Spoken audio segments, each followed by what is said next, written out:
அடியேன் மரபணு ஜோதிட ஆய்வாளன். கிட்டத்தட்ட 12 ஆண்டு காலமாக மரபணு ஜோதிடம் அப்படின்ற ஒரு ஜோதிட வழிமுறையை உருவாக்கி அதில் ஆய்வு செய்து அதில் ஜாதகம் பார்க்கறது மட்டும் இல்லாமல் அதை மக்களுக்கு பாடமாகவும் சொல்லி கொடுத்து கொண்டு இருக்கின்றேன். கிட்டத்தட்ட என்னோட ஜோதிட பயணம் 12 ஆண்டு காலம்.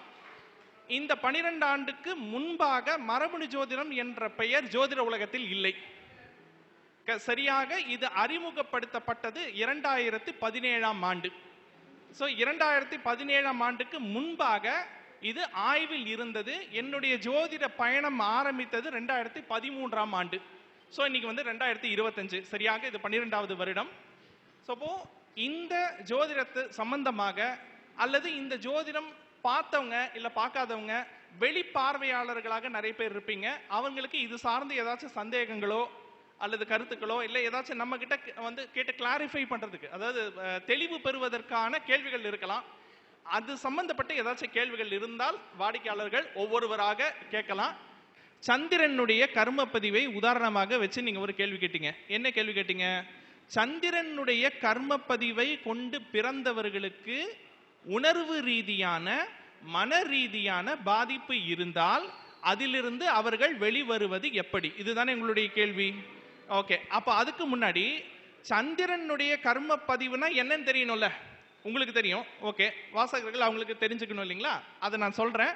எழுதணும்னு நினைக்கிறவங்க கூட எழுதிக்கலாம். சந்திரனுடைய கர்ம பதிவை கொண்ட நட்சத்திரங்கள் மொத்தம் 4: பரணி, மகம், கேட்டை மற்றும் உத்திரட்டாதி. பொறுமையா சொல்லணும்னா சொல்றேன். பரணி நட்சத்திரம், மகம் நட்சத்திரம், கேட்டை நட்சத்திரம், உத்திரட்டாதி நட்சத்திரம். ஓகேங்களா? பரணி நட்சத்திரம், மக நட்சத்திரம், கேட்டை நட்சத்திரம், உத்திரட்டாதி நட்சத்திரம். சரி, இப்போ உடனே ஒரு கேள்வி வரலாம். சார், பரணி நட்சத்திரத்துல ஒரு 25-30 கோடி பேர் பிறந்திருப்பாங்க. ஒவ்வொரு நட்சத்திரத்திலையும் குறைந்தபட்சம் ஒரு 20 கோடி பேர் பிறப்பாங்க. அப்ப அப்படி பார்த்தா நீங்க ஒரு 4 நட்சத்திரம் சொல்லிட்டீங்க. அப்ப அந்த 4 நட்சத்திரத்துல குறைந்தது 80 to 100 கோடி பேர் செயற்கையாக பிறந்திருப்பாங்க இல்லைங்களா? சரி, அப்ப அத்தனை பேரும் உணர்வு ரீதியாக, அத்தனை பேரும் மனோ ரீதியாக, அத்தனை பேரும் உளவியல் ரீதியாக பாதிக்கப்பட்டவர்களா அப்படின்னா எந்த வகையில அப்படின்னு நம்ம பார்க்கணும். சரி, இப்போ அவங்க அத்தனை பேருக்கும் ஜாதகம் ஒண்ணு இல்லைல்ல, எல்லாருக்கும் வேறு வேறு ஜாதகம் தானே. ஓகே, சரி, அப்படி இருக்கும் பட்சத்தில் வேற வேற ஜாதகம், வேற வேற கிரக நிலைகள், வேற வேற பாவ சேர்க்கை இதெல்லாம் இருக்கு. அப்போ இந்த பரணி, மகம், கேட்டை நட்சத்திரத்தில் பல்வேறு கோடி ஜாதகங்கள் இருக்கு. எல்லாருக்கும் ஒரே மாதிரியான உளவியல் பாதிப்பு இருக்குமா? இருக்காது இல்லைங்களா? சரி, அப்ப என்ன வித்தியாசம் அப்படின்றத நான் இங்க சொல்றேன். நீங்க பரணி, மகம், கேட்டை, உத்திரட்டாதி எதுல வேணாலும் பிறந்திருக்கலாம். ஆனா உங்க ஜாதகத்தை நீங்க கையில எடுத்து பாருங்க. உங்க ஜாதகத்தை கையில் எடுத்து பாருங்க. அதுல 2 கிரகம், 2 பாவம் நான் சொல்றேன், அதை நோட் பண்ணிக்கோங்க. அந்த பாவம் எங்க இருக்கிறாங்க, எந்த வீட்டில் இருக்கிறாங்க, எந்த பாவ அதிபதியோட தொடர்பு கொள்றாங்கன்னு பாருங்க. அந்த பாவம் சம்பந்தப்பட்ட விஷயம் தான் நமக்கு உளவியல் ரீதியா உறுத்திக்கிட்டே இருக்கும். ஓகேங்களா? 2 கிரகம், சந்திரனுடைய கர்ம பதிவை சொல்லக்கூடிய கிரகம் 2 கிரகம் நவகிரகத்துல. ஒன்னு சுக்கிரன், இன்னொன்னு ராகுங்க.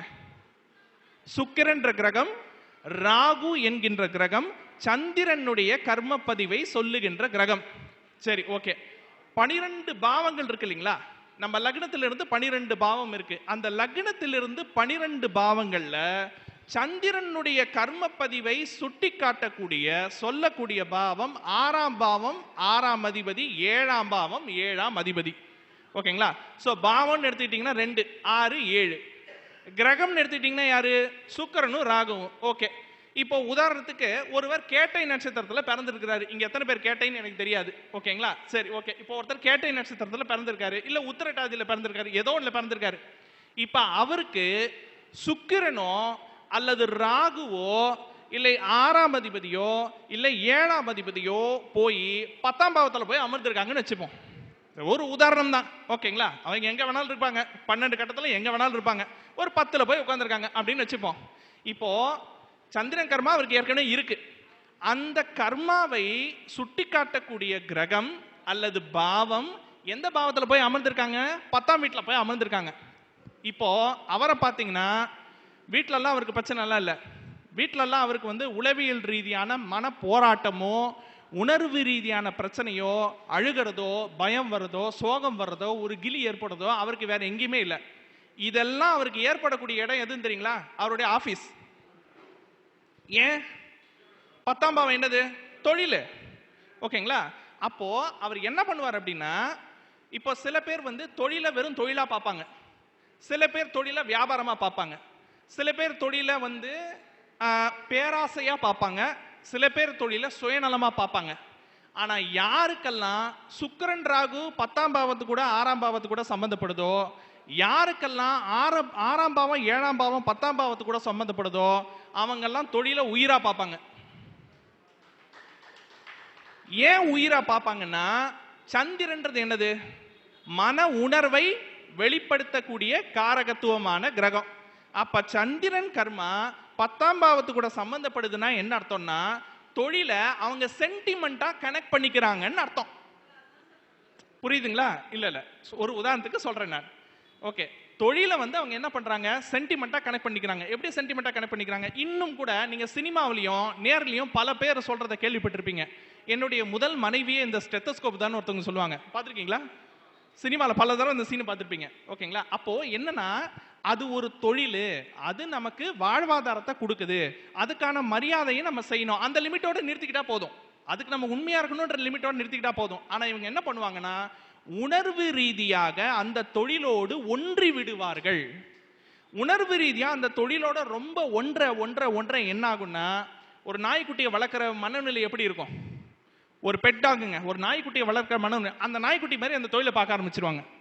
அப்ப அந்த தொழிலில் ஒரு சின்ன சலசலப்பு ஏற்பட்டாலும் சாப்பாடு இறங்காது, மூட் அவுட்டாவே உட்கார்ந்துருப்பாங்க, யார் வந்தாலும் கடுகடுன்னு உட்கார்ந்துருப்பாங்க. இவ்வளவுதான் விஷயம். ஓகேங்களா? அப்போ உங்களுடைய நீங்கள் சந்திரன் கர்மாவில் பிறந்திருக்கின்றீர்கள்னா உங்களுடைய சுக்கிரனும் ராகுவும் உங்க ஜாதகத்துல எந்த வீட்டில் இருக்குன்னு பாருங்க. அப்படி இல்லைன்னா உங்களுடைய 6ஆம் அதிபதி 7ஆம் அதிபதி உங்க ஜாதகத்துல எங்க இருக்காங்கன்னு பாருங்க.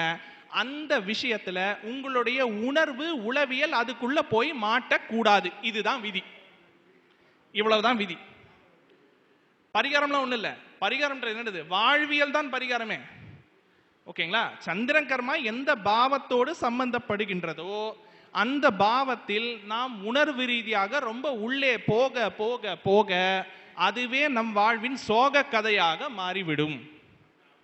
அவ்வளவுதான், வேற ஒண்ணும் கிடையாது. இப்போ சந்திரன் கர்மான்னு ஓகே,